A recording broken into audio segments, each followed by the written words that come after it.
Thutha wa Samia Suluhu Hassan kwĩgwatĩra ũhotani mũnene eta president wa bũrũri wa Tanzania, kũrĩa arakorirwo akĩhotana ithurano iria irakorirwo igĩkĩka na arahota na 98% ya votes iria iragĩkorirwo cigĩikio.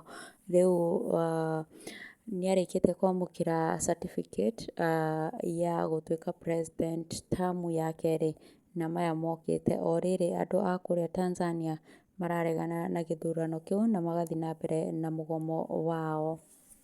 To Tanzania, where Samia Suluhu is now receiving her certificate. Let's cross over. Kidogo cha 10 cha sheria ya uchaguzi wa rais, wa bunge na madiwani, sheria namba 1 ya mwaka 2024, umechaguliwa kuwa rais wa Jamhuri ya Muungano wa Tanzania katika uchaguzi mkuu wa mwaka 2025 uliofanyika tarehe 29 mwezi Oktoba mwaka 2025.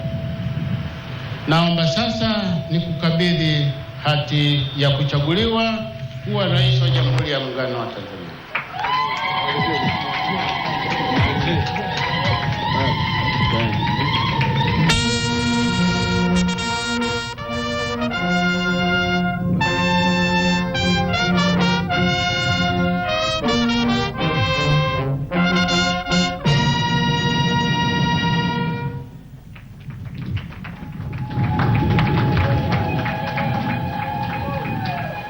Hati ya kuchaguliwa kuwa makamu wa rais wa Jamhuri ya Muungano wa Tanzania.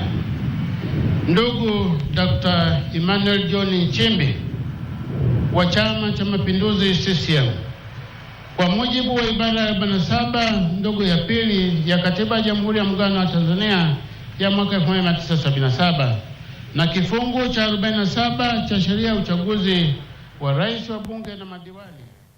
Those were live images of President Samia Suluhu receiving her certificate from the Electoral Commission.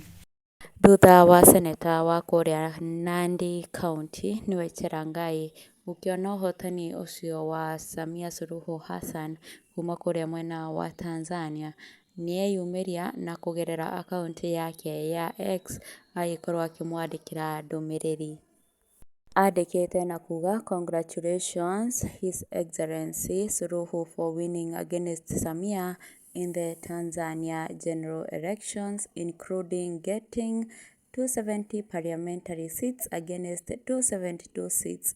Your Excellency Suluhu celebrate in magnanimity and now start the process of handshake broad-based government with the aim of forming an inclusive government.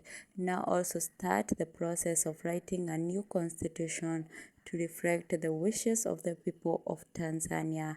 The message of Tanzanian people is loud and clear that there shouldn't have been no election without reforms, plus expanded democratic space, plus progressive human rights. Kweli kwa jirani kuna waka moto."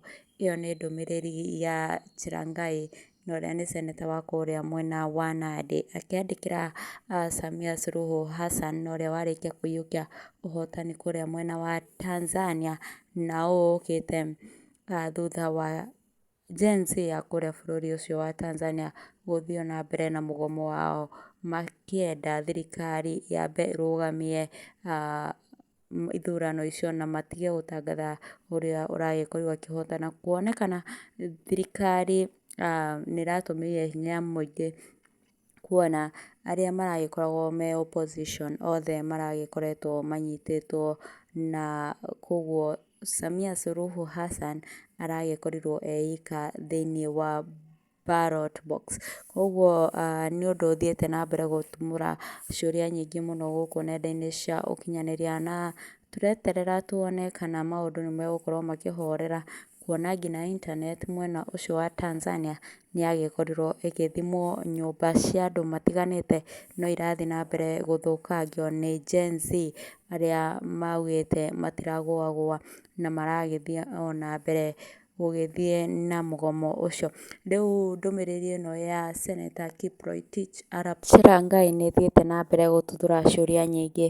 Mwĩroreri wakwa, niĩ njĩtĩkĩria ngĩkorwo ngĩtigĩra hau, no ndũkariganĩrwo kũnjĩra mawoni maku nĩ marĩkũ, na ndũgakĩriganĩrwo kũhutia ga subscription button kau ke hau thĩ. Ndũgakĩriganĩrwo gũ turn on the notification bell nĩgetha mahinda mothe marĩa twagĩkorwo tũkĩ-upload new video ũgagĩkorwo wĩ wa mbere kũmenya ũhoro ũrĩa twagĩkorwo tũgĩkĩra.